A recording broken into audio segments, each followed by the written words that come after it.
Il y a une race de monde qui vit coupée du monde et ne le voit jamais. Qui méprise le monde derrière les rotondes sculptées de leur palais. En tant que fille de Jacques Canetti, fondateur, créateur du Théâtre des Trois Baudets, ça me paraissait tout à fait normal d'être là pour cet hommage à Félix Leclerc, qui est quand même l'un des piliers de la chanson française, de cette chanson d'auteur francophone qu'on nous envie dans le monde entier. Et donc de voir, d'entendre plutôt des jeunes, la jeune génération, réinterpréter Félix Leclerc à leur façon, en rap, en slam ou en autre chose, formidable, quel bonheur.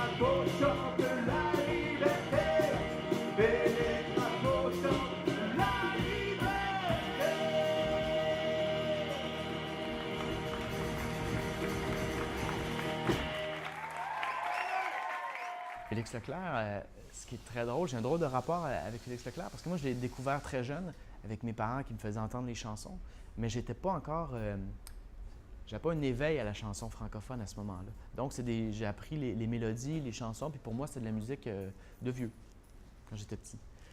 Et plus tard, quand je me suis intéressé à la chanson, j'ai pris un autre chemin. Moi je me suis intéressé à Brassens, Brel et compagnie, bien avant de comprendre que le père de cette chanson-là était finalement Félix Leclerc.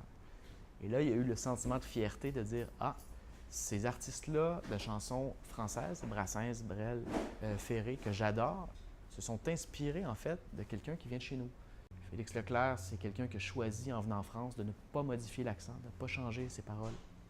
Pour moi, c'est une leçon parce qu'il y a beaucoup de Québécois qui viennent ici et qui veulent essayer de se mouler dans le cadre français. Mais je pense qu'il ne faut pas le faire, en fait, il faut rester nous-mêmes.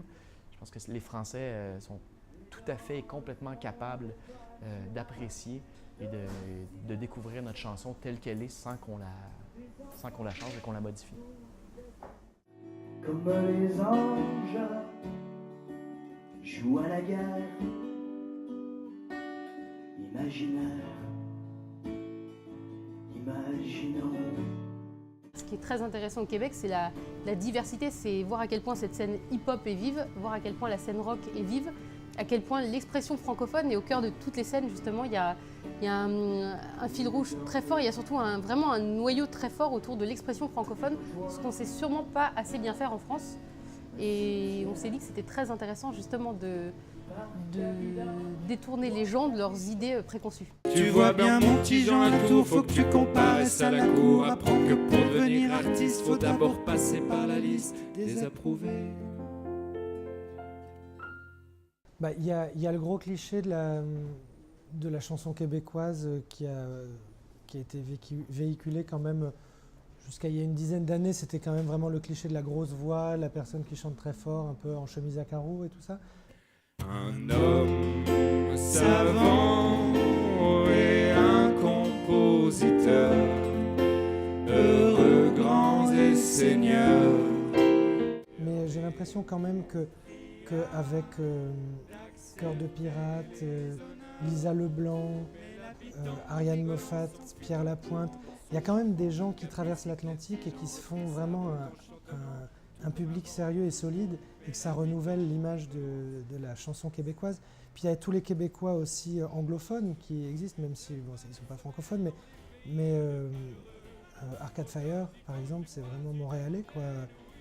Donc le rapport à Montréal change quand même, je crois. J'ai l'impression. J'ai repris mon bâton, mes deuils, mes peines et mes guenilles, et je bats la semaine, on est